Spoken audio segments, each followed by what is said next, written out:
கடவுள் இருக்காரா இல்லையா என்ற கேள்விக்கு பெரும்பான்மையோருக்கு விடை தெரியவில்லை.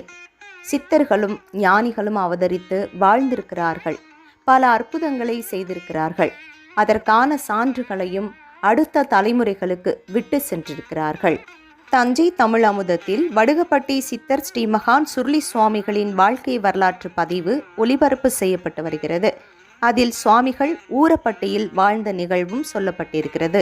ஊரப்பட்டியில் சுவாமிகளின் திருக்கரத்தால் உருவாக்கப்பட்ட ஊற்று உள்ளது. தண்ணீர் அல்ல அல்ல இன்றும் குறையாமல் வந்து கொண்டே இருப்பது அதிசயமும் ஆச்சரியமும் நிறைந்த ஒரு நிகழ்வாக இன்றளவும் கருதப்படுகிறது. திருச்செந்தூரில் முருகப்பெருமான் தன்னுடைய வேலால் உருவாக்கப்பட்ட நாழி கிணறு போல சுருளி சுவாமிகளின் திருக்கரத்தால் உருவாக்கப்பட்ட இந்த ஊற்று ஆச்சரியத்தின் உச்சமாக விளங்குகிறது. இதுபோல பல சான்றுகள் பல இடங்களில் சித்தர்கள் வாழ்ந்து சென்றிருக்கிறார்கள் என்பதற்கான அடையாளமாக விளங்குகிறது.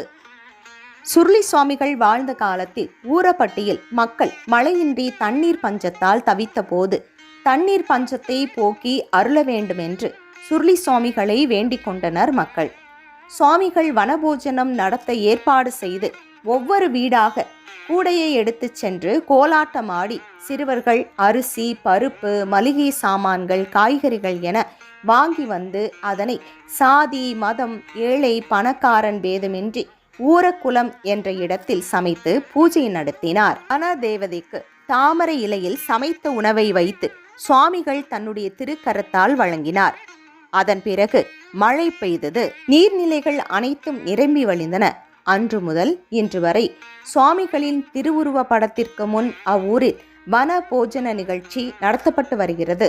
சுவாமிகளின் குடும்ப வாரிசுகள் மற்றும் ஊர் மக்கள் இந்த பூஜையை சிறப்பாக இன்றளவும் செய்து வருகின்றனர். அந்த காட்சியை தான் நாம் இப்போது இந்த வீடியோவில் பார்த்து கொண்டிருக்கின்றோம். அது மட்டுமல்ல, பூஜை முடிந்த பிறகு வன பூஜை நடந்ததற்கான அடையாளமாக அங்கு இன்றளவும் மழை பெய்து கொண்டிருக்கிறது என்பது ஆச்சரியமான ஒரு உண்மை.